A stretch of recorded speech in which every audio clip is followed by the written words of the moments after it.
اعوذ باللہ من الشیطان الرجیم بسم اللہ الرحمن الرحیم اللہم کل ولیک الحجت ابن الحسن صلواتک علیہ وعلی آبائہ فی ہذہ الساعہ وفی کل ساعہ ولیا وحافظا وقائدا وناصرا ودلیلا وعینا حتی تسکنہ ارضک طوعا وتمتعہ فیہا طویلا برحمتک یا ارحم الراحمین اللہم صلی علی محمد وآل محمد وعجل فرجہم اجمعین۔ السلام علیکم every this is me Syeda Anam Naqvi with my خواہر عروج نقوی، اور آج پھر ایک روحانیت کے سفر کے ساتھ ہم آپ کے ساتھ حاضر ہیں۔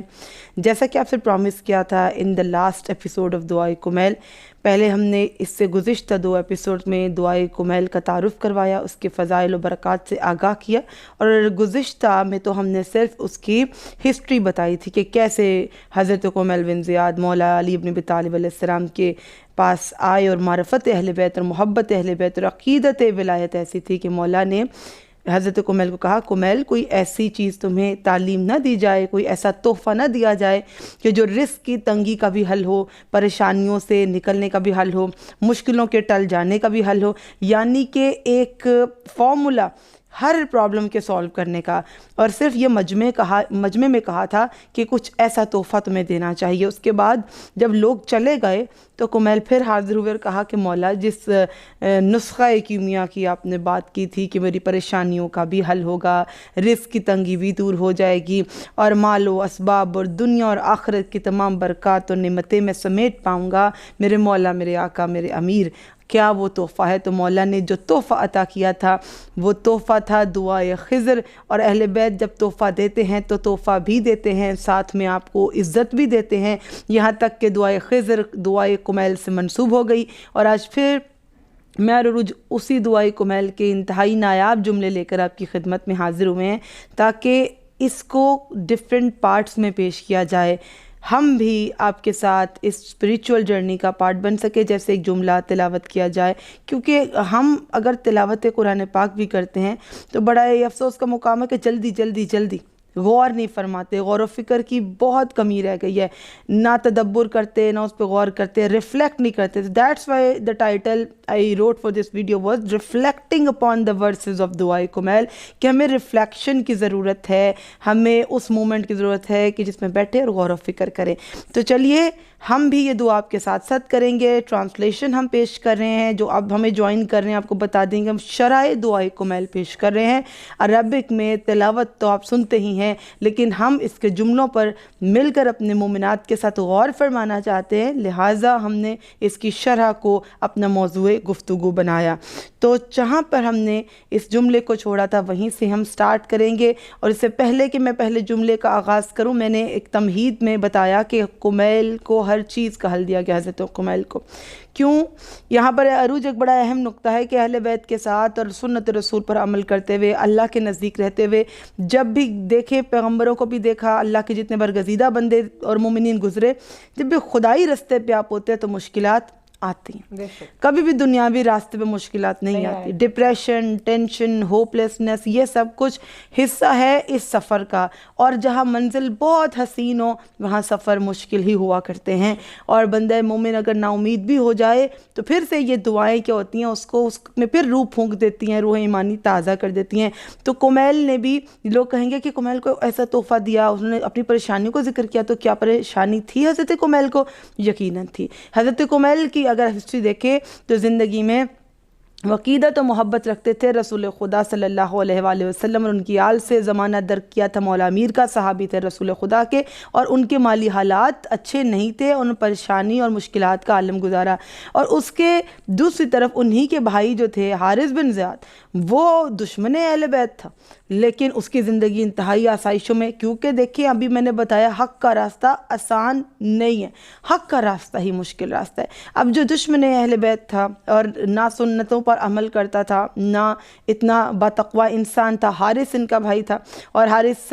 تاریخ میں اگر آپ دیکھیں تو حارث شقی ثابت ہوا، کیونکہ حارث وہی ہے کہ جس نے حضرت موسیٰ بن عقیل علیہ السلام کے بچوں کو شہید کیا ہے۔ اور دوسری طرف کمیل بن زیاد ہے، یعنی کہ ایک گھر میں ایک مومن بھی ہو سکتا ہے۔ حضرت آدم علیہ السلام کی بھی ایک حابیل تھا تو ایک قابیل تھا. حضرت نوح علیہ السلام کی اولاد کا قصہ بھی آپ کے سامنے, حضرت یوسف علیہ السلام کے بھائیوں کا قصہ بھی آپ کے سامنے. فقط محمد و آل محمد کا یہ گھرانہ ہے کہ جس گھرانے میں جو ہیں وہ سب کے سب معصوم ہیں. اللہ نے اپنے رحمت للعالمین اپنے پیغمبر کو فقط وہ گھرانہ دیا ہے جس میں سب کے سب جو امام ہوئے, سب کے سب معصوم ہوئے, سب کے سب با علم ہوئے, سب کے سب ایسے ہیں کہ جو پاک و طاہر ہیں, جن کے لیے آیت تطہیر نازل ہوئی. تو کمیل نے زندگی میں مشکلات جب سمیٹی تو مولا نے وہ دعا دے دی کہ اب تمہاری آخرت بھی حسین, تمہاری دنیا بھی حسین, اللہ کی جانب سے تحفہ دیتا ہوں. چلیے دعا کمیل سے آغاز کرتے ہیں.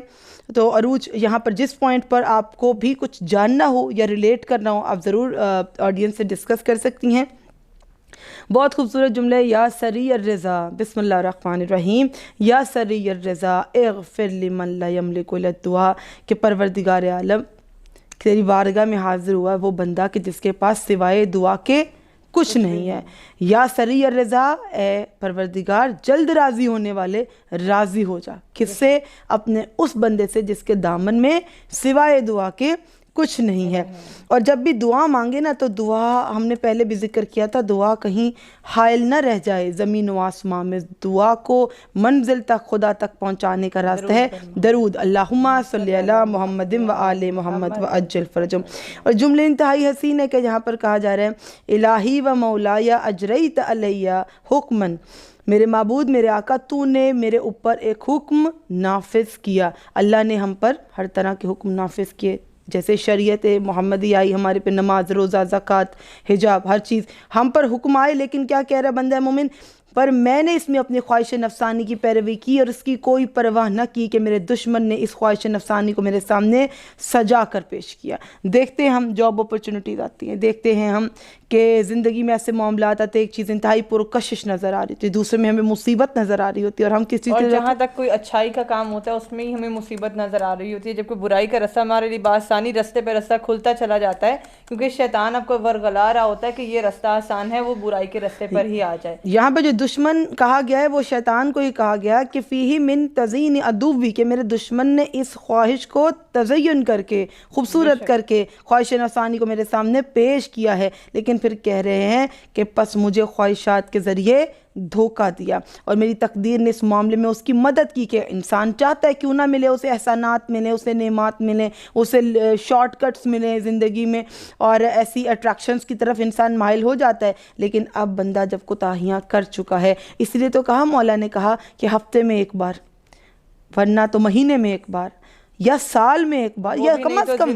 زندگی میں ایک بار اس دعا کو ضرور پڑھے, کیونکہ یہ ان معاملات سے ہر شخص گزرتا ہے, تو کیوں نہ اس کی توبہ کر لی جائے. کہا کہ پروردگار میری تقدیر نے اس معاملے میں اس کی مدد کی تو میں تیری معین کرنا حدود سے تجاوز کر گیا, تیرے جاری کردہ بعض احکام کی مخالفت کر بیٹھا. کبھی دوست بہکا دیتے ہیں,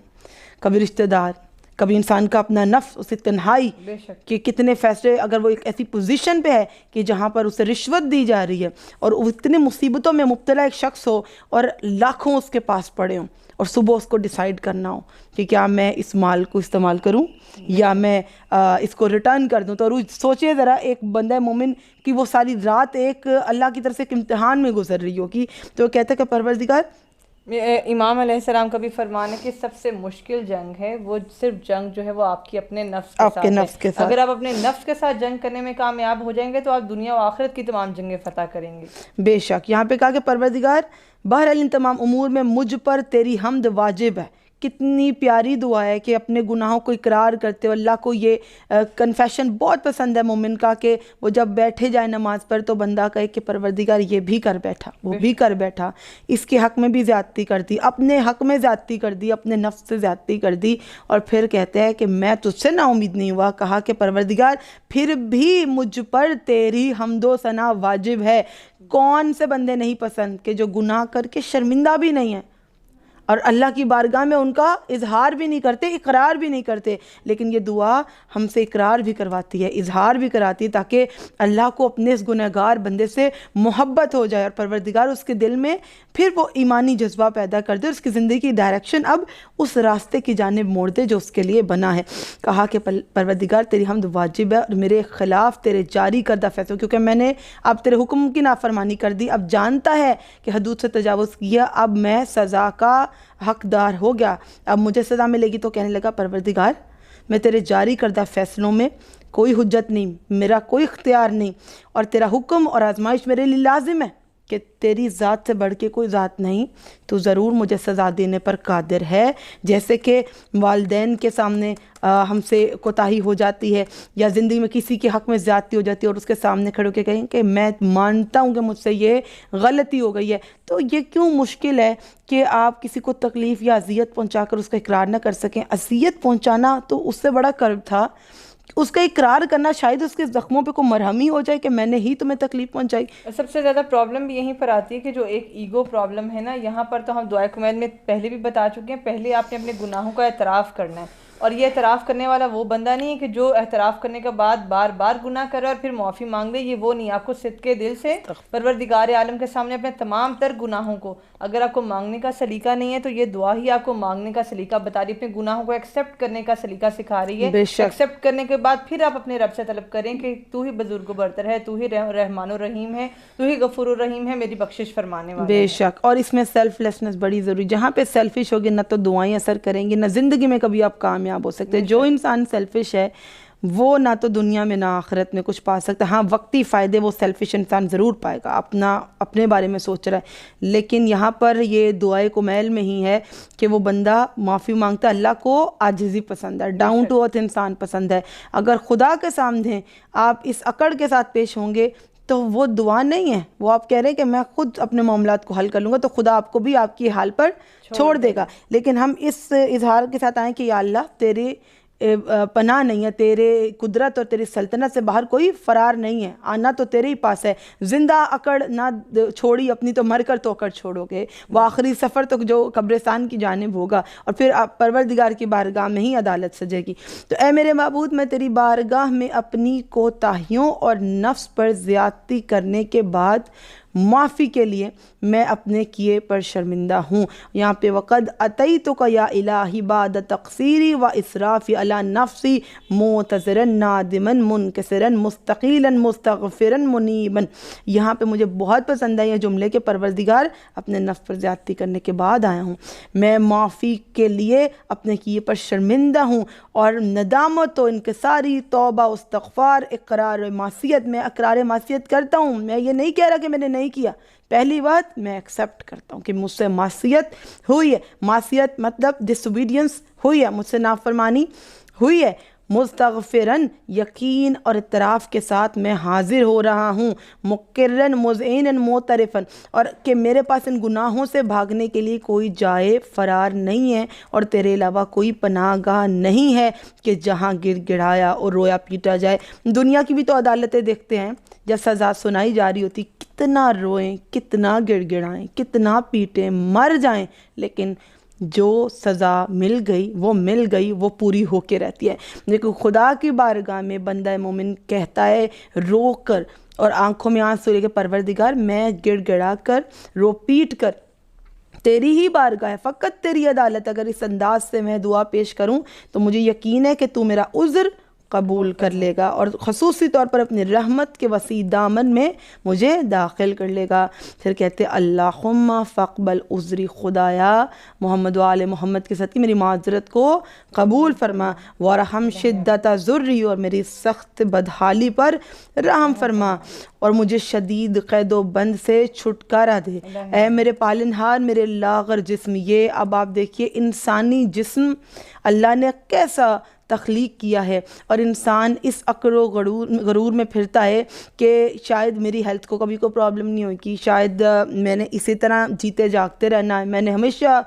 حسین رہنا ہے، میں نے ہمیشہ طاقتور رہنا ہے، میں نے ہمیشہ جوان رہنا ہے۔ جو خوبصورت ہے اس کی خوبصورتی پہ بہت مان ہے کہ وہ بوڑھا نہیں ہوگا، جس کے پاس پیسہ مال و دولت ہے وہ سمجھتا ہے یہ کبھی ختم نہیں ہونے والا، جو زندہ ہے جو صحیح طریقے سے سانس لیتا ہے وہ سمجھتا ہے میں کبھی مرنے والا نہیں ہوں اور کبھی بیمار نہیں ہوں گا اور کوئی اذیت اس تک نہیں پہنچے گی، تو یہ سوچ بالکل غلط ہے۔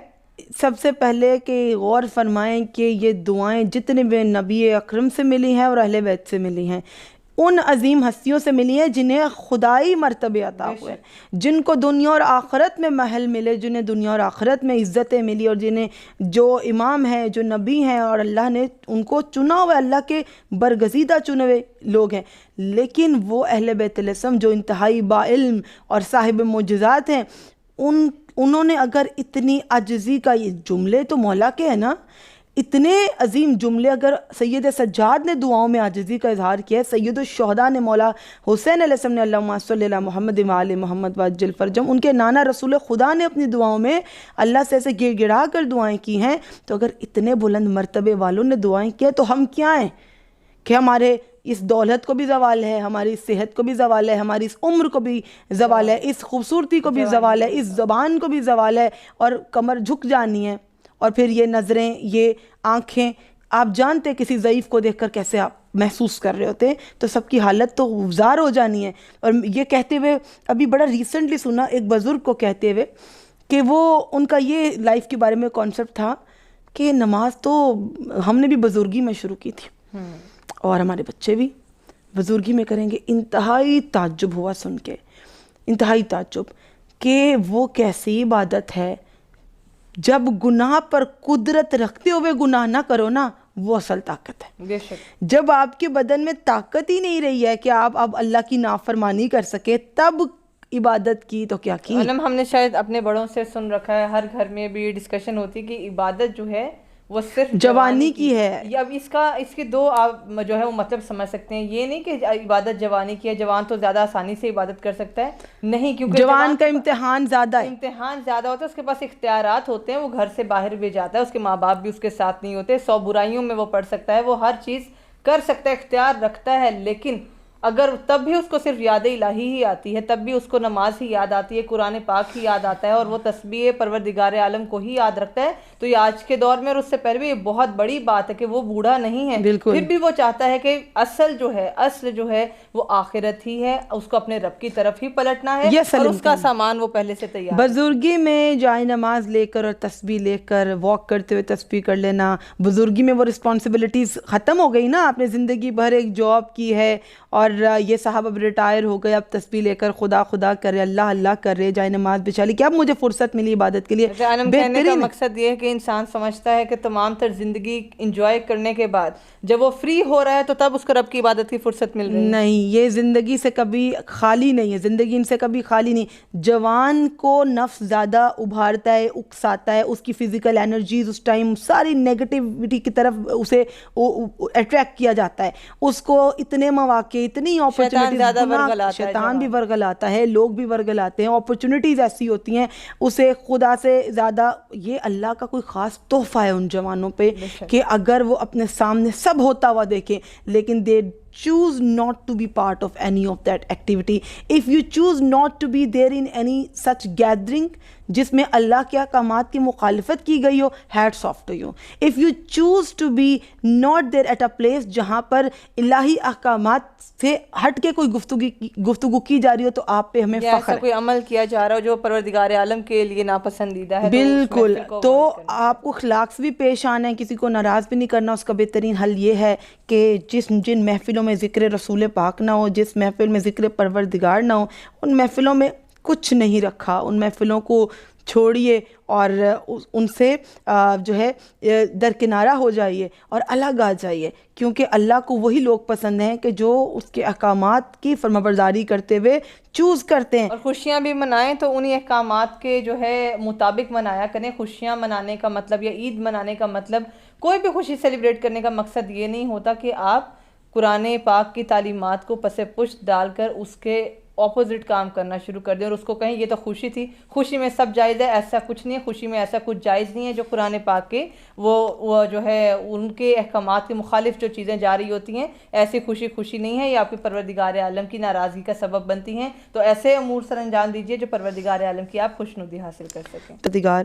میرے پالنہار، میرے لاغر جسم، میری نازک جلد اور کمزور ہڈیوں پر رحم فرما کے، اب بڑھاپا آ گیا، جسم لاغر ہو گیا، ہڈیاں کمزور ہو گئی ہیں، ضعیفی آ گئی ہے، اب نہ تو میں گناہ چاہتے ہوئے بھی نہیں کر سکتا، اور کسی چیز سے میں رسائن رب اللہ کی جانب خود بخود انسان کو اللہ دکھاتا ہے کہ ہر چیز کو زوال ہے، اور تمہیں جو طاقت دی تھی اپنی عبادت کے لیے دی تھی، اب تمہاری مرضی تم نے کہاں پر خرچ کی، رزق دیا تھا تمہارے حلال چیزوں میں استعمال کے لیے دیا تھا، حلال مقاصد کے لیے، تمہاری مرضی تم نے کہاں خرچ کیا، کہاں استعمال کیا، لیکن اب تم میری ہی بارگاہ میں آنے کے قابل رہ گئے ہو۔ تو یہاں پر بندہ مومن کہتا ہے کہ پروردگار میری نازک جلد کمزور ہڈیوں پر رحم فرما، وہ جس نے مجھے وجود بخشا، مجھے یاد رکھا۔ کیا خوبصورت دعا ہے مولا امیر المومنین کی، کہ جو حضرت قمیل کو عطا کی، کہ اللہ نے جیسے وجود بخشا انسان کو، اس کی خلقت کا بھی ذکر کہ اے وہ جس نے مجھے وجود بخشا، یہ اللہ کی حمد و ثنا ہو رہی ہے، مجھے یاد رکھا، میری پرورش فرمائی، میرے ساتھ نیکی کی، پروردگار تو نے میری غذا کا انتظام کیا،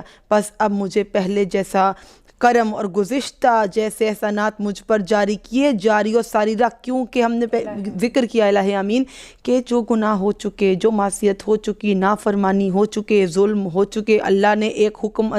ہمیں دیا، ایسا خدا چاہتا ہے کہ تم کرو، لیکن تم نے دنیا کو فوقیت دی اور وہ نہ کیا، تو اب ہم کہتے ہیں یہ سب مجھ سے ہو گیا۔ تو کیا ہوتا ہے کہ جب الہی احکامات کی مخالفت کی جاتی ہے تو سرزنش کے طور پہ خدا نہ خواستہ کبھی توفیق عبادت چھن جاتی، اور رزق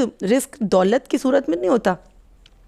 ہے دولت میں، لیکن اس کی مختلف اقسام ہیں۔ ایک اچھا لائف پارٹنر آپ کا رزق ہوتا ہے، اس انسان کی قدر کرنا جو آپ کا شوہر ہے یا آپ کی زوجہ ہے، اس کی قدر کرنا وہ بہترین رزق ہے۔ آپ کی ماں آپ کا رزق ہے، آپ کا باپ آپ کا رزق ہے، اچھے بہن بھائی رزق ہیں، اچھا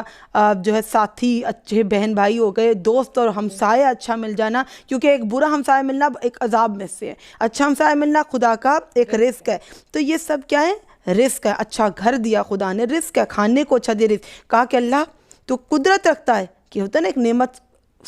لے لی جاتی ہے واپس، تو اللہ تو ان سلسلوں کو جاری رکھ کے میں شرمندہ ہوں، میں نے جو بھی کیا تو مجھے سزا نہ دینا، بس اب مجھے پہلے جیسا کرم، جیسے پہلے تو مجھ پہ کرم فرماتا تھا مجھ گنہگار بندے پر، اب میں اقرار کر چکا تو مجھ پہ وہ کرم و فضل جاری رکھ، اے میرے معبود، میرے مالک، میرے پروردگار، کیا تو مجھے اپنی آتش جہنم میں عذاب میں گرفتار دیکھنا گوارا کرے گا؟ اب ایک انسان نے خدا کے سامنے کنفیس بھی کر لیا، یا اللہ میں نے یہ تمام نافرمانیاں کر دیں، تجھے اجازت، تیرا سلطنت ہے، تیرا حکم چلتا ہے اس میں، تو چاہے تو اس گنہگار کو جہنم میں پھینک دے۔ لیکن کتنی خوبصورتی سے یہاں پر بندہ مومن دعا کے الفاظ میں کہہ رہے کہ اے پروردگار، جیسے ماں سے کہتے نا کہ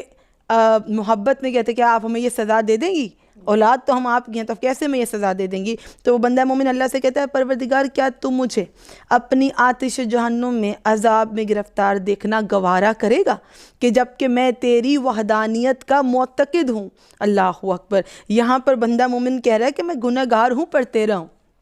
میں معصیت کر چکا، نافرمانی کر چکا، لیکن میں عقیدہ توحید رکھتا ہوں، تو تیری ذات بڑی بلند ہے، اور ہم اس عقیدے کے ساتھ دعا کر رہے ہیں نا۔ دعا کے لیے پہلے فیتھ ضروری ہے۔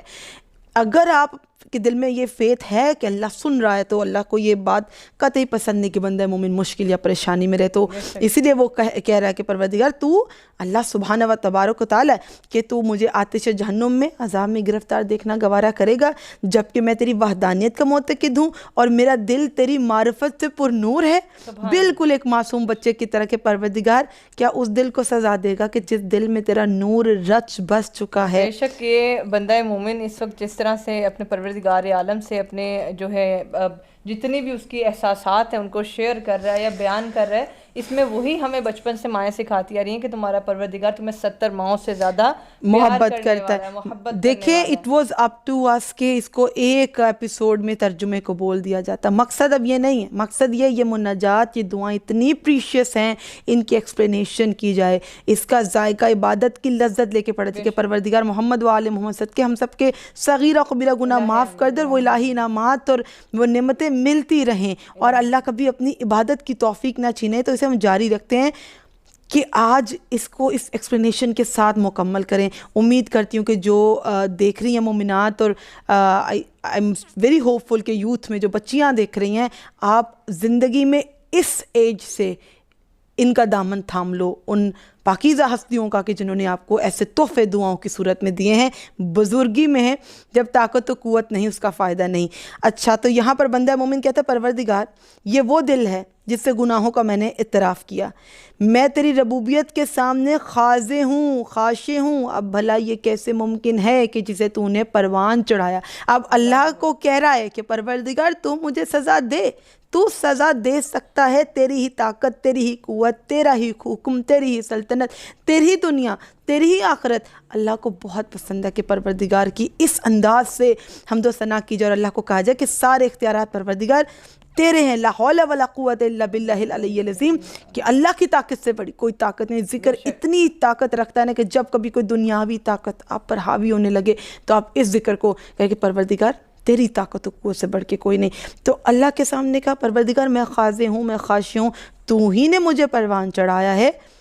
اسے برباد کر دے یا اسے اپنے سے دور کر دے، جسے تو نے اپنے سے قریب کیا۔ یہ میں تجھ سے ایسی امید ہی نہیں رکھتا کہ تو اپنے اس بندے کو برباد کر دے یا اپنے سے دور کر دے، میں اللہ سے اچھی امید رکھتا ہوں۔ یہاں پر ہم سب کے لیے، میں کہہ رہی ہوں ہم سب کے لیے میسیج ہے کہ ہم اپنے معاملات میں کوتاہیاں جب کر جاتے ہیں تو اس کا نا آؤٹ کم فوراً سے سوچ لیتے ہیں، اس سے پہلے کوئی ہمارے بارے میں وہ عمل کرے نہ کرے ہم خود سے اپنے لیے جج کر لیتے کہ ہمیں یہ سزا ملے گی، لیکن خدا کے بارے میں کیا کریں؟ اچھی امید رکھے، خدا سے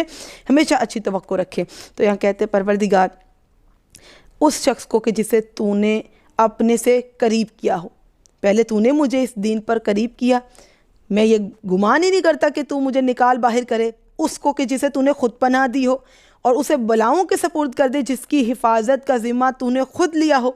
اور رحم کیا ہو کہ پروردگار میں وہی ہوں کہ جس پہ پہلے تو نے رحم کیا، جسے پہلے تو نے پروان چڑھایا، جسے پہلے تو نے رزق دیا، میں یہ گمان کر ہی نہیں سکتا۔ تو مجھے سزا دے دے، لیکن میرا دل اس چیز کی گواہی دیتا ہے کہ تو مجھے اپنے سے دور نہیں کرے گا، تو مجھے معاف کر دے گا، تو مجھے نہیں حوالے کرے گا کسی غیر کے۔ اس دعائے کمیل میں مولا واقع امیر المومنین امام علی ابن ابی طالب علیہ السلام اللہم صلی علی محمد و آل محمد وعجل فرجہم نے خدا کی بزرگی اور برتری اور عظمت اور جلالت کی ایسی شان پیش کی ہے کہ پڑھتے ہوئے آپ کو محسوس ہوتا ہے اللہ کی عظمت اور صفات الہی کا آپ اقرار کرے، اظہار کرے، اور آپ کو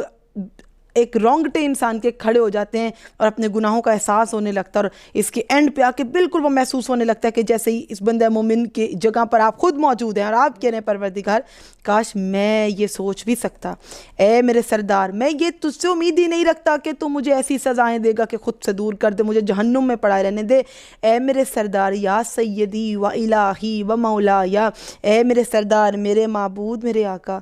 کیا تو ان چہروں پر آتش جہنم کو مسلط کر دے گا جو تیری عظمت کے سبب تیرے سامنے سجدہ ریز ہو چکے؟ پروردگار کہ ہم تیری بارگاہ میں سجدہ ریز ہو چکے، تو کیا تو ان چہروں پر آگ برسائے گا یا ان کو جھلسنے دے گا جہنم میں؟ خدا میں تجھ سے ایسی امید ہی نہیں رکھتا، میرا پروردگار بہت رحم کرنے والا ہے۔ یہاں پہ کہتے ہیں یا ان زبانوں پر پروردگار تو سزا دے گا کہ جو صداقت کے ساتھ تیری توحید کا کلمہ، تیرے شکر کے ساتھ تیری حمد و ثنا میں مشغول ہوئی ہیں، وہ زبانیں کہ جو سبحان اللہ والحمدللہ ولا الہ الا اللہ واللہ اکبر کا ورد کرتی ہیں، جو کلمہ طیبہ پڑھتی ہیں، وہ زبانیں کہ جو ذکر الہی میں مشغول رہتی ہیں، تو کیا تو ان زبانوں کو سزا دے گا؟ اور ان دلوں پر کیا عذاب کرے گا جو واقعتاً تیری وحدانیت کا اعتراف کر چکے ہیں؟ یا ان دماغوں پر جو تیرے علم سے معمور ہے، کون سی چیز ہے جو اہل بیت سکپ کرتے ہیں؟ کچھ بھی نہیں۔ ان کی دعاؤں میں آپ کے کل وجود کو خدا کے سامنے آپ خاضع اور خاشع کر دیتے اور عاجز کر دیتے، اور اہل بیت آپ کی انگلیوں کے پور، آپ کی ہڈیاں، آپ کا ایک ایک جوڑ اس کا ذکر کر کے کہتے ہیں سب خدا کا ہے، سب خدا نے خلق کیا، سب خدا کا مشکور ہے۔ تو یہ صرف ان کے کلام کی برکت ہے۔ پھر کہتے ہیں ان دلوں پر پروردگار اور ان دماغوں پر جو تیرے علم سے معمور ہیں، تیرے سامنے خشوع کے ساتھ جھکے ہیں، ان اعضاء و جوارح پر جو اطاعت کرتے ہوئے تیری عبادت گاہوں کی طرف دوڑتے، کہ یہی وجود ہے نا پروردگار، مسجد کی طرف دوڑتے ہیں، عبادت گاہوں کی طرف دوڑتے ہیں، یقین کے ساتھ اس سے استغفار کرتے ہیں کہ تو معاف کر دے گا۔ اے کریم، اے پروردگار، نہ تو تیرے بارے میں ایسا خیال کیا جا سکتا ہے، نہ ہی تیرے فضل کی ہمیں یہ خبر دی گئی ہے، اور تو میری کمزوری کو جانتا ہے، کہ مجھ میں دنیا کی معمولی آزمائشوں اور چھوٹی چھوٹی تکلیفوں کو بھی سہنے کی اب طاقت نہیں رہی، کہ پروردگار میری بارگاہ میں جب آیا ہوں دنیا کے دھوکے کھا کر آیا ہوں، میں لوگوں سے ٹھیس کھا کر آیا ہوں، میں لوگوں سے اضطراب میں آیا ہوں، تو میرے مالک اب میرے اندر کچھ سہنے کی طاقت نہیں رہی۔ آخر میں فقط وہی ذات رہ جاتی اور انسان کا وجود رہ جاتا، جسے اللہ سے کہ یا تو ڈائری لکھ لو یا تو اپنے اللہ سے ان کلام کے ذریعے گفتگو کرو اور کہو پروردگار جو اہل دنیا پر گزرتی، حالانکہ یہ آزمائش اور چھوٹی چھوٹی تکلیفیں معمولی ہیں، بندہ کہہ رہا ہے کہ پروردگار دنیا میں جو آزمائشیں تکلیفیں تو چھوٹی چھوٹی ہیں، معمولی ہیں، اگر میں یہ سہ بھی جاؤں کہ تو نے مجھے یہ سزا دی ہے میرے اعمال کی، تو ان کی بقا بہت کم ہے پروردگار۔ وہ شخص کہہ رہا ہے کہ مجھے قبول ہے وہ سزائیں اگر تو مجھے دینا چاہے، پر تو بڑا بلند ہے، اور ان سزاؤں کی تو مدت بھی کم ہے۔ اب وہ کیا مانگ رہے ہیں یہاں پہ عروج غور فرمائیے گا، بندہ مومن خدا سے اس سے کچھ بڑا مانگنے والا ہے، کہہ رہا ہے کہ اگر تو دنیا میں آزمائشوں میں مجھے مبتلا کر دے میرے اعمال کی سزا کے طور پر، تو ان آزمائشوں کی بقا کم ہے، ان کی مدت مختصر ہے، تو بھلا پھر مجھ سے آخرت کی مصیبت کیسے سہی جائے گی کہ میں نے دنیا میں اتنی مصیبت اٹھا لی میرے مالک، میں آخرت میں، یہ آخرت تو ابدی ہے، وہ تو سفر چلتا رہے گا میرا قیامت تک، میں کیسے اٹھاؤں گا کہ جہاں کی مصیبت عظیم اور وہ بلا و مصیبت، وہ عذاب جس کی مدت طویل ہے، جس کا قیام دائمی، اور یہاں پر کیا قیامت پر جو انسان کا ایمان ہے بندہ مومن اس کی گواہی دے رہا ہے، اور جس میں کمی واقع ہونے کا بھی کوئی امکان نہیں، جو کمی بیشی ہوئے گی ابھی نامہ اعمال کھلا ہے ہمارا آپ کا سب کا، کسی کے حق میں نیکی کر دو آپ کی گناہ مٹ جائیں گے، نیکیاں لکھی جائیں گی، اعمال سے انجام دے دو، اپنے نامہ اعمال کو روشن کر لو، ابھی تم غافل ہیں نا، لیکن قبروں میں سو جانے کے بعد جب نامہ اعمال یہ کلوز ہو جائے گا، no one can amend it later on، فقط وہ اولاد، اگر انسان نیک اولاد پیچھے چھوڑ جاتا ہے، یا کچھ شجر لگا جائے، یا کچھ ایسے مسجد بنا جائے، یا دین کی تعلیم پر صرف کر جائے، یا کچھ ایسے کام کر جائے، عزاداری امام حسین علیہ السلام کے لیے کچھ اماؤنٹ مختص کر جائے، یہ وہ اعمال ہیں۔ وہ بچے بچیاں جو کہ یتیموں کی سرپرستی ہیں، ان کی سرپرستی کے لیے کوئی سامان جو ہے وہ کے حوالے کر دیجیے کہ ان کے تک جو ہے سامان پہنچتا رہے، وہ بچے اچھے کپڑے فقط وہی آپ کے نامہ اعمال کو ایون کلوز ہو جانے کے بعد بھی بدل سکتے، اگر کسی یتیم کی سرپرستی لے لی ہے، کسی مسکین کی سرپرستی کی ذمہ داری اٹھا لی ہے، اور آپ کے زندگی سے جانے کے بعد جب کوئی نہ یاد کرے گا لیکن وہ ایک معاشرے میں قابل انسان بن کے سامنے آئے گا، تب بھی نامہ اعمال بدلا جائے گا۔ تو بندہ مومن کہہ رہا ہے پروردگار تیرے غضب، انتقام، ناراضی کے باعث وہ عذاب ہوگا اگر مجھے آخرت میں ہوگا، اس کی تاب زمین و آسمان نہیں لا سکتے۔ اللہ اکبر، استغفر اللہ، کہ اللہ کا عذاب ایسا ہے کہ زمین و آسمان تاب نہیں لا سکتے۔ یا سیدی، اے میرے سردار، تو اس صورت میں میرا کیا حال ہوگا جب کہ میں تیرا ایک کمزور، ادنا، لاچار اور عاجز بندہ ہوں۔ اے میرے معبود، اے میرے پروردگار، اے میرے آقا، میں کن کن معاملات کی تیری بارگاہ میں شکایت کروں، میں کن کن باتوں پر نالہ و فریاد کروں۔ اب بندہ مومن اپنا درد دل کہہ رہا ہے، وہ درد دل جو انسان کسی سے نہیں کہہ سکتا۔ دنیا نے اپنی آزمائشوں سے، لوگوں نے اپنی ٹال مٹول سے، دھوکے دے کر، فریب دے کر، پریشانیوں میں مبتلا کر کے، کچھ باتیں بتا کے، کچھ باتیں چھپا کر ایک انسانی ذہن کو اتنی اذیت دی ہے کہ ان سب کا اظہار بندہ مومن اس دعا میں، یعنی کہ دل بے چین ہے نا، ڈپریشن، انزائٹی، دعا کو مل آپ کا رب بھی آپ سے یہی چاہتا ہے کہ بجائے کہ آپ اپنے آپ کو کسی کے سامنے حقیر اور کمتر بنائیں، کہ آپ جس کو شیرین کا نام دیتے ہیں نا، کہ میں شیئر کر رہی تھی اس سے فلاں بات، میں شیئر کر رہا تھا اس سے وہ فلاں بات، تو خدا نہ خواستہ میری بھی دعا ہے، انم کی بھی، اور ہم سب مومن بہن بھائیوں کے لیے، ایک دوسرے کے لیے دعا ہے کہ آپ کو کوئی ایسا شخص نہ ملے کہ جو آپ کو کبھی حقیر محسوس کروائے، کبھی کمتر محسوس کروائے، کبھی آپ کو بلیک میل کرے کہ ہاں فلاں وقت پر تم نے مجھ سے وہ فلاں بات کی تھی، اب میں اس کا فائدہ اٹھاؤں گا یا اٹھاؤں گی۔ فقط وہ ذات پروردگار ہے جس کی آگے رو بھی لیں گے، کہہ بھی لیں گے، تو وہ ذات آپ کا پردہ رکھنے والا، اللہ ہم سب کے پردے رکھے، اور یہ زمانہ بڑا مشکل ہے، اللہ تعالیٰ سب کے پردے محفوظ رکھے، اور وہ جو باتیں خدا سے کہی ہیں وہ باتیں فقط وہ راز ہیں جو روز محشر تک آپ کی عزت کی بقا ہے۔ لیکن انسان ایسے ہیں کہ جن کو آپ نے اظہار کیا، اپنی تکلیف کا یہ غم کہا، تو وہ کبھی نہ کبھی آپ کو شاید وہ جتا دے۔ فقط یہ ماں باپ ہوتے ہیں، یہ ایک اچھا ہم سفر ہوتا ہے کہ جن کے سامنے اگر آپ شیئر کر پاؤ تو خدا کا شکر کرو کہ اللہ نے ایسے لوگ زندگی میں دیے کہ وہ اللہ کی صفت ہے کہ اس کے سامنے کچھ کہو اور خدا اس کو چھپا لیتا ہے بندے کے آپ کو۔ کوشش کیجئے کہ جو آپ اپنے ہم سفر کو یا اپنے والدین سے بھی کچھ ایسی بات نہیں کر پاتے، اور کوئی انجانے میں گناہ سرزد ہو گیا تو اپنے پروردگار عالم سے جو آپ کا خالق و مالک و رازق ہے، صرف وہ ہستی ایسی ہے جو آپ کو کبھی ٹھکرائے گی نہیں، ہمیشہ اپنے پاس. کیونکہ صرف یہی دو ہستیاں میں نے کیوں ذکر کی، ایک ماں باپ کو پروردگار نے کہا کہ میں ماں سے زیادہ محبت کرتا ہوں، یعنی کہ وہ درجہ ایک ماں ایبزارب کر لیتی ہے. کبھی کبھی ہم چاہتے ہیں کہ ہمارے ماں باپ کو تکلیف نہ ہم اس بارے کر لیتے. اور دوسرا ایک ماں کو خود سے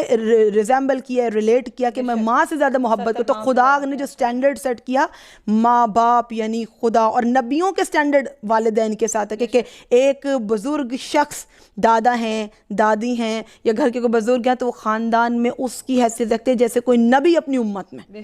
نبیوں کو، اور پھر آپ کے شوہر کو مجازی خدا کہا. اب جب بہت بڑی بات ہے خدا کہا، اب جب خدا کہا مجازی خدا کا، تو خدا کی یہ صفت ہے کہ اس کے سامنے عیب پیش کیے جائیں یا درد و تکلیف کہا جائے تو خدا اپنے ہر بندے کا وہ عیب ایسے چھپا لیتا ہے. تو اللہ ایسے ہم سفر بھی عطا کرے کہ جن سے آپ شیئر کر سکو اور اس کے بعد آپ اسٹرینتھ فیل کر سکو، وہ آپ کو پھر سے ایمان تازہ کریں. چلو تو یہ خدا کے وہ رزق ہیں. ہم نے پہلے ذکر کیا تھا کہ پروردگار جب نعمتوں کا شکر کرتے نعمتیں ملتی ہیں، نعمت کی قدر نہیں کرتے نعمت چھن جاتی ہے. تو یہ رشتے بھی خدا کے دیے ہوئے رزق ہیں. تو یہاں پر پروردگار عالم سے کہہ دیا کہ پروردگار طویل مدت ہے، پس اگر تو نے مجھے اپنے دشمنوں کے ساتھ عذاب میں ڈال دے. یہ اختتامی جملے ہیں دعائے کمیل کے کہ جس میں میں تیزی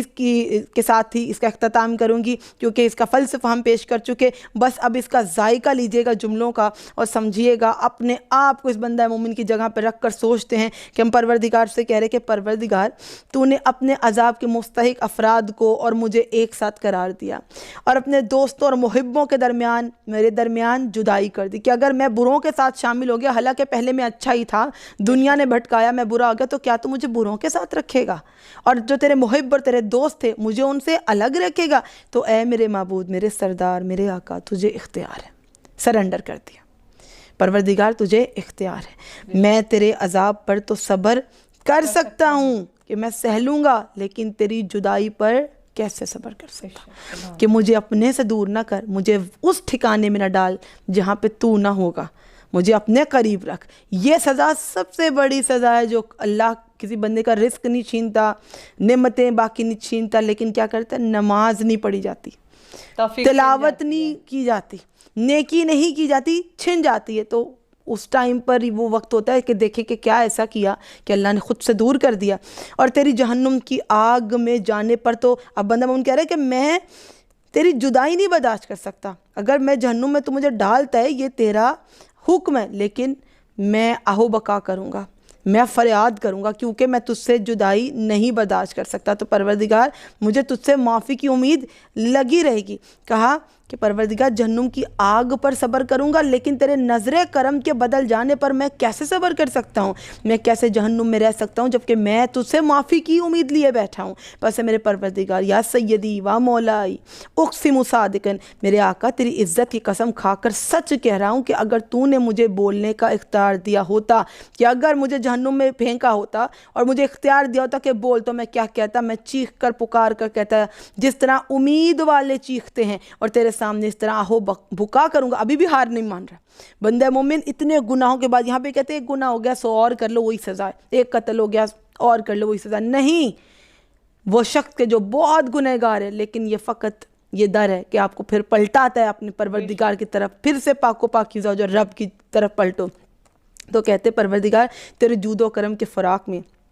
اس طرح روؤں گا کہ میں تجھے منا لوں گا، میں روؤں گا گڑ گڑاؤں گا پر میں تجھے منا لوں گا، جس طرح بچھڑنے والے دھاڑے مار مار کے روتے ہیں. اور ضرور بار بار تجھے پکاروں گا. اور کیسے پکاروں گا؟ یا ولی المؤمنین، یا غایات اعمال العارفین، یا غیاث المستغیثین، یا حبیب قلوب الصادقین، یا الہ العالمین. یہ جملے اس دعائے کمیل کی جان ہے، جان ہے یہ جملے دعائے کمیل کی. اس میں کہا جاتا ہے کہ میں کہوں گا تو کہاں ہے اے مومنوں کے سرپرست، اے معرفت رکھنے والوں کی امیدگاہ، اے فریادیوں کے فریاد رس، اے سچوں کے دلوں کے محبوب، اے عالمین کے معبود. اے میرے معبود تیری ذات پاک و پاکیزہ ہے۔ میں تیری حمد کرتا ہوں کہ کیا یہ ممکن ہے کہ تو اس آگ میں سے ایک فرما بردار بندے کی آواز سن رہا ہے جو تیری مخالفت کے سبب قید کیا گیا ہو اور اپنی معصیت کی سزا میں عذاب کا مزہ چکھ رہا ہو، جسے جرم و خطا کے بدلے میں جہنم کی تہوں میں بند کیا ہو، وہ تجھ سے تیری رحمت کی لو لگائے ہوا ہو، تیرے سامنے فریاد کر رہا ہو، تیری توحید کا کلمہ پڑھنے والوں کسی زبان سے تجھے کہ اللہ کو اتنی معرفت رکھتے بندہ مومن کہہ رہا ہے کہ میرا خدا اتنا بلند ہے، اتنا بزرگ ہے، اتنا برتر ہے کہ خدا کو یہ گوارا نہیں کہ وہ زبان جس میں کلمہ توحید پڑھا ہے اس زبان کو اللہ سزا دے۔ کہا کہ پروردگار کیا اس زبان کو سزا دے گا کہ جس سے میں نے تیری توحید کی، تیری ربوبیت کی گواہی دی؟ اے میرے آقا، پھر وہ عذاب میں کیسے رہ سکتا ہے کہ جسے تجھ سے تیرے پچھلے حلم و مہربانی اور رحمت کی آس بندی ہو؟ جہنم کی آگ کیسے اذیت پہنچائے گی جبکہ وہ تیرے فضل و کرم کی امید لگائے بیٹھا ہو؟ جہنم کا انگارہ کس طرح جلائے گا کہ جبکہ تو خود اس کی آواز کو سن رہا ہو، اس کی جگہ کو دیکھ رہا ہو، اس جہنم کا شور و غل ہے، کیوں کر اس کو پریشان کرے گا؟ کیونکہ تو اس کی کمزوری سے واقف ہے۔ کہا کہ پروردگار وہ بندہ کیسے ایک جہنم کے طبقات میں پڑا رہے گا جبکہ تو اس کی سچائی سے آگاہ ہے؟ جہنم کی لپیٹیں کیوں کر اس کو پریشان کریں گی جبکہ تجھے برابر میں پکار رہا ہوں اور پکار کر کیا کہہ رہا ہوں؟ بھلا یہ کیسے ممکن ہے کہ وہ تو جہنم سے نجات کے لیے تیرے فضل کی آس لگائے ہوئے اور تو اسے جہنم میں ہی پڑا رہنے دے؟ اب اللہ سے امید بتائی جا رہی۔ دعائے کمیل کا اختتام میں امید ہی امید ہے۔ خدا سے پہلے شروع میں آپ دیکھیں گے خدا کی شان و بزرگی ہے، درمیان میں آپ دیکھیں گے گناہوں کا اقرار ہے، دعائے کمیل کے اینڈ پہ آپ دیکھیں گے کہ اللہ سے بندہ مومن امید لگائے بیٹھے، میں چیخوں گا منا لوں گا، میں روؤں گا منا لوں گا، میں فریادیوں کی طرح فریاد کروں گا، میں نالہ و گریہ کروں گا، لیکن تیری رحمت سے امید رکھوں گا۔ پس میں پورے یقین کے ساتھ عرض کرتا ہوں کہ اگر تو نے اپنے منکروں کو عذاب دینے کا حکم نہ دیا ہوتا، ان کو ہمیشہ جہنم میں رکھنے کا فیصلہ نہ کر لیا ہوتا، تو ضرور جہنم کی آگ کو ایسا سرد کر دیتا کہ وہ آرام دہ بن جاتی اور کسی ایک کا بھی اس میں مقام و ٹھکانہ نہ ہوتا، لیکن تو نے اپنے مقدس اسماء کی قسم کھائی ہے کہ تو جہنم کو تمام نافرمان جنوں اور انسانوں سے بھرے گا کہ جہنم بنی ہی نافرمانوں کے لیے، تو مجھے کیا سزا دے گا کہ میں تیرا فرما بردار بندہ پھر تیری بارگاہ میں اپنے وجود کے ساتھ معافی کے ساتھ طلبگار ہوں، تیری رحمت اور تیری شفقت کا۔ اپنی ذات سے بغض و انا رکھنے والوں کو ہمیشہ تو اس میں رکھے گا کہ وہی سیلفش لوگ اسی جہنم میں رہیں گے، ڈس اوبیڈینٹ اس جہنم میں رہیں گے۔ تیری ذات بڑی عظیم ہے، پہلے ہی اپنے بندوں پر تیرے نوازش احسان کرتے ہوئے فرما چکا ہے کہ اے مومن، اب یہ پروردگار کی شان میں کہا جا رہا ہے قرآن پاک کے الفاظ کہ پروردگار تو نے خود ہی کہا تھا کہ کیا مومن فاسق کے برابر ہو سکتا ہے؟ بہت بڑا خدا کا سٹینڈرڈ ہے کہ کبھی مومن فاسق کے برابر نہیں ہو سکتا۔ پھر کربلا کا واقعہ آ گیا، کبھی مومن فاسق کے برابر نہیں ہو سکتا۔ پھر وہ ہستیاں آ گئی، تو زندگی میں بھی کبھی سچے اور جھوٹے ایک مقام پر نہیں ہو سکتے، اور یہ منافقت زیادہ دیر نہیں چل سکتی، تو یہ کبھی برابر نہیں ہو سکتے۔ اے میرے معبود، میرے سردار، میں تجھ سے تیری اس قدرت کا واسطہ دے کر سوال کرتا ہوں جو تجھے حاصل ہے، اس فیصلے کا واسطہ دیتا ہوں جو حتمی ہے، جس کو تو نے نافذ کیا، تو اس پر غالب ہے۔ پھر خدا کی شان کو بتا کر یہ خدا سے معافی مانگ لے گا۔ یہ بندہ مومن ان الفاظ پہ پہنچا کہ پروردگار، جن کا تو نے مجھ پر حکم لگائے، جو شرع، جو حد مجھ پر جاری کی، میں اس رات میں، اسی لمحے میں، ہاذہ الساعہ، اسی لمحے میں میرے ہر اس جرم کو معاف فرما دے، میں بخشش کا طلب کروں۔ الہی آمین۔ جو مجھ سے صادر ہوا، ہر اس گناہ کو جو مجھ سے سرزد ہوا، ہر وہ برائی، دیکھیں اس نے پہلے نہیں کہا کہ معاف کرتے، پہلے اس نے اقرار کیا ہے، اللہ کی شان بتائی ہے، اس نے اپنا نتیجہ بھی سوچ لیا کہ میں جہنم والوں کے ہی قابل ہوں، لیکن جب خدا کو اس کی عظمت و شانوں کا واسطہ دے دیا تو اب بندہ مومن کہتا ہے کہ میں ہر گناہ جو مجھ سے سرزد ہوا اس کی معافی مانگتا ہوں، چاہے میں نے چھپ کر کیا ہو، چاہے میں نے ظاہری طور پہ کیا، ہر جہالت کو جس کو میں نے پوشیدہ طور پر یا کھلم کھلا کیا ہو، مخفی کیا ہے یا ظاہر کیا، پروردگار تو معاف فرما، جس کے اور ہر اس برائی کو معاف فرما دے پروردگار جس کے لکھنے کا حکم تو نے کرامن کاتبین کو دیا ہے، جن کو تو نے میرے ہر عمل کی نگرانی پر معین کیا ہے، ان کو تو نے مجھ پر میرے اعضاء و جوارح کے ساتھ، یہ انگلیاں گواہی دیں گی، یہ ہاتھ کی ہتھیلی گواہی دے گی، یہ رسٹ، یہ آپ کی گردن، آپ کے پیر، آپ کی آنکھیں، آپ کا ناک، آپ کے اعضاء و جوارح جب روز محشر اللہ نہ کرے کہ خلاف گواہی دے، اللہ کرے کہ یہ پاکیزہ گواہی ہمارے وجود کی دیں، تو کہا کہ پروردگار جب تو نے حکم دیا تھا ان کو کہ میرے خلاف گواہی دیں، پھر ان سے بڑھ کر تو خود میرے اعمال کا نگران تھا اور تو نے ان باتوں کا مشاہدہ بھی کیا کہ خود خدا دیکھ رہا تھا کہ میں کیا برائی کر رہا۔ اللہ اکبر، جو ان سے مخفی رہ گئیں اپنی رحمت سے تو نے لیکن چھپا دیا۔ خدا نے ہمیں گناہ کرتے دیکھا لیکن وہ رب کتنا عظیم ہے، خدا نے چھپا دیا، اپنے فضل کا اس پر پردہ ڈال دیا۔ مجھے زیادہ سے زیادہ حصہ دے، اب مانگ رہا ہے پروردگار سے، پروردگار مجھے زیادہ سے زیادہ حصہ دے ہر اس بھلائی سے جس کو تو نے نازل کیا، ہر اس احسان سے جو تیرے فضل کے سبب ہے، مجھے ہر اس نیکی میں سے حصہ دے جو تو نے پھیلا دی، مجھے اس رزق میں سے حصہ دے جو وسیع ہے، اس گناہ سے مجھے بخشش دلا دے جو ہر غلطی سے پوشیدہ کر دے۔ اے پروردگار، میرے پالنہار، میری تربیت کرنے والے، میرے معبود، میرے سردار، میرے آقا، میرے جسم و جاں کے مالک، اے وہ ذات جسے مجھ پر پکڑ حاصل ہے، اے میری بدحالی اور بیچارگی کا علم رکھنے والے، اے فقر و فاقہ سے باخبر، اے میرے پروردگار، میرے پالنہار، اے ربی تیری حقانیت، تیری پاکیزگی، تیری بلندی، صفات و اسماء کا واسطہ، اللہ کو اسماء کا واسطہ دے کر جب آپ کہیں تو دعا بے شک قبول ہوتی ہے۔ میں سوال کرتا ہوں کہ میرے دن اور رات کی گھڑیوں کو اپنی یاد سے آباد کر دے، الہ آمین۔ ہر لمحہ تیری خدمت و اطاعت میں بسر ہو، الہ آمین۔ میرے اعمال تیری بارگاہ میں مقبول ہوں، آمین الہ آمین۔ یہاں تک کہ میرے تمام اعمال و وظائف ایک ہی طرز ہو جائیں، ایک ہی لہ میں ہو جائیں، ایک ہی جہت میں میرے تمام اعمال جمع ہو جائیں۔ اے تیری خدمت و فرما بردار میں میری حالت ہمیشہ برقرار رکھنا کہ میری اب حالت میں پروردگار ایسا بدل لا کہ ہر عمل تیری جانب ہو، تیری فرما برداری میں اس کے اگینسٹ نہ جاؤں، الہ آمین۔ اے میرے سردار ہے وہ ذات جس پر مجھے آسرا ہے، جس کی بارگاہ میں میں اپنی حالت کو پیش کرتا ہوں، اے میرے پروردگار، یا ربی یا ربی یا ربی، کہ میرے اعضاء و جوارح کو اپنی خدمت کے لیے اب کیا کر کہ تو نے بدن کو نازک کیا تھا، تو مضبوطی دے دے، میرے دل کو نیک ارادوں پر مستحکم کر دے، مجھے توفیق دے کہ میں تجھ سے بہت زیادہ ڈرتا ہوں، میں تیری طرف سبقت کرنے والوں کے ساتھ چلتا رہوں، تیری طرف بڑھنے والوں کے ہمراہ تیزی سے میں قدم بڑھاؤں، تیری ملاقات کا جو مشتاق افراد ہیں، کہا تھا نا مجھے مومنوں سے دور نہ کرنا، اگر مومنوں سے دور ہوگے تو اللہ سے دور ہو جاؤ گے۔ یہ بات زندگی کے لیے یاد رکھیے گا کہ اللہ نے یہ بھی سزا ہے،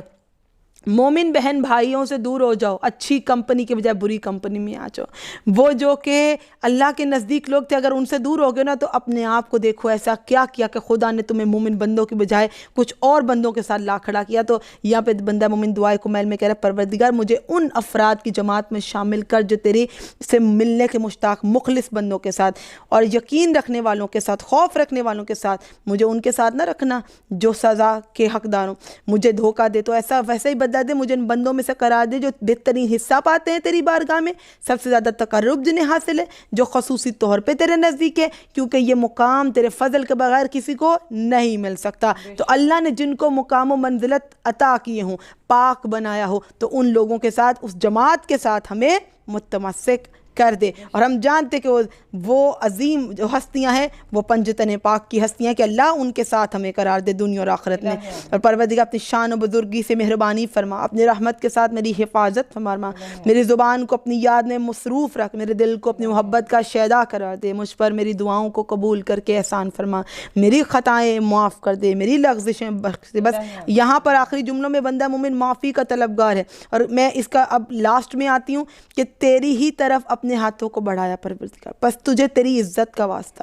میری دعا کو قبول فرما، الہ آمین۔ مجھے مراد تک پہنچا دے، جو میری دلی مراد ہے مجھے اس مراد تک پہنچا دے، الہ آمین۔ اپنے فضل و کرم سے میری امید کو منقطع نہ کر، اور جنوں اور انسانوں میں سے جو بھی میرے دشمنن کے شر سے میری حفاظت فرما۔ اور یہ وہ جملہ جو دعائے قمیل کی سول ہے، the soul of دعائے قمیل، یا سری الرضا اغفر لمن لا یملک الا الدعاء،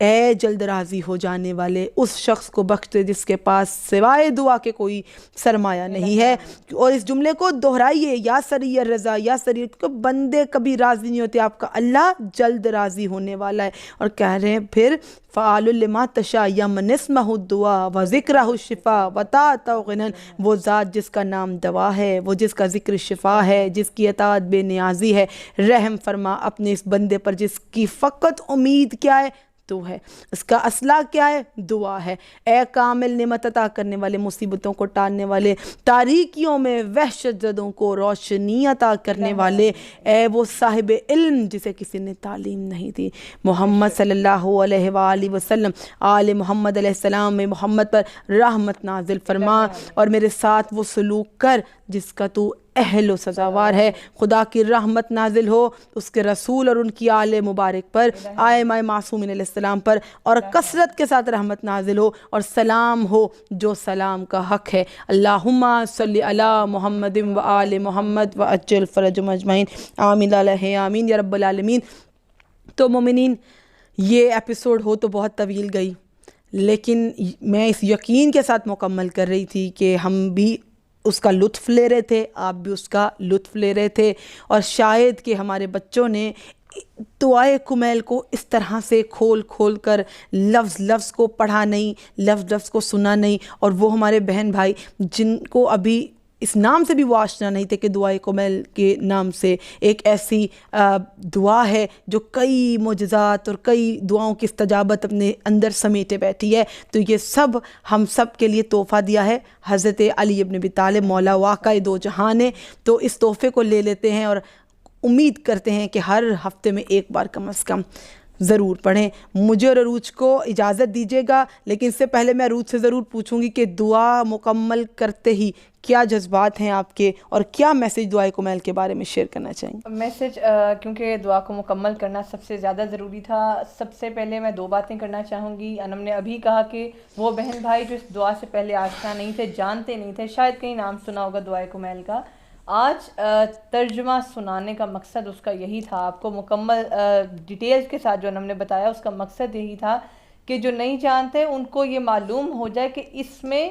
دعا مانگنے کا سلیقہ ہے، اپنے گناہوں کے اعتراف کرنے کا سلیقہ ہے، پھر اپنے پروردگار عالم کی حمد و ثنا کرنے کا سلیقہ کیا ہے، اس کے بعد اپنے رب پروردگار عالم سے کس طرح کی امیدوں کو وابستہ کرنا ہے. اس بات کو کھول کھول کر ایک بندہ مومن کے لیے بیان کیا گیا ہے، کیونکہ ہم سمیت آپ سب، ہم مسلمان بہن بھائی، ہمیں دعاؤں کا سلیقہ نہیں آتا، اور اگر یہ آیا ہے تو صرف محمد و اہل بیت محمد صلی اللہ علیہ وآلہ وسلم کے واسطے سے، ان کے صدقے سے ہمیں ملا ہے. تو آپ مہینے میں ایک بار، ہفتے میں ایک بار، نہیں تو سال میں ایک بار کوشش کیجیے گا ترجمہ کے ساتھ پڑھیں، تاکہ آپ کو اس دعا کی جو ہے اہمیت کا اندازہ ہو. دوسرا، فیلنگز میری یہی ہیں دعا کے بعد اور اس سے پہلے بھی یہی رہتی ہیں اس کو پڑھنے سے بھی، کہ خود سے کچھ مانگنا نہیں پڑتا. شاید ہماری زبان اس قابل بھی نہیں ہے کہ ہم اس طرح کی دعا مانگ سکیں جس طرح کا سلیقہ اس میں بتایا گیا ہے. اور میں ہاتھ جوڑ کر اپنے پروردگار عالم کی بارگاہ میں آپ کے لیے اور اپنے تمام مومن بہن بھائیوں کے لیے دعا کرتی ہوں کہ ہمارے پھر سے صغیرہ کبیرہ گناہوں کو معاف فرما دے اور ہمیں نیکی کی راہ پر صراط مستقیم پر چلا میرے پروردگارہ.